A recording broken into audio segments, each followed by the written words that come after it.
پیره کې فرمایي وایي دې وړې خور دې بهر بوتلې ولې وړو کور ته رامنډه کړله وایي ما ته وایي چې مورې مورې زمونږ قریشي رور زمونږ قریشي رور چې وړوکی دی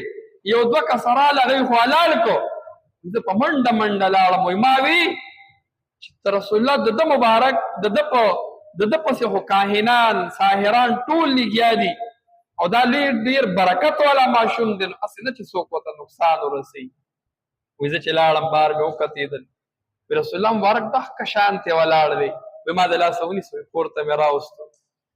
پیغمبر علیه الصلاة والسلام هغه وخت کې عمر د ده 4 یا 5 کاله دی دا پته نه لګي وروسته خپله واقع بیانوي چې 2 فرشتې رالي او ځان سره یې چړې چاکوان د جنت نه راوړي دي او اوبې ځان سره د بې زمزم راوړي دي ما لې سینه وشلوله زما اپریشن یې وکړو او ډېر راله د بې زمزم په اوبو باندې ووینځه او بیا راله په دې ځای باندې لاس راکاږو او بیا سم شومه د رسول الله صلی الله علیه وسلم 4 پیرې شقې صدر شوي د سینې وله وینځلې ده یو د وړوکوالي کې یو چې د 10 کالو عمر ته ورسېدو او یو په غار حرا کې او یو چې کله د معراج په شپه باندې رسول الله مختبرلو سینې وله وینځلې وه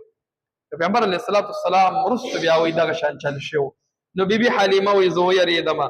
وایي چې 4 کاله ما سره برابر شو زړه مې خفه و خو چونکې نیټه مې کړې وه وایي رسول الله مبارک مې واغسته او بیبي آمینې ته مې حواله کړه ستا ماشوم دی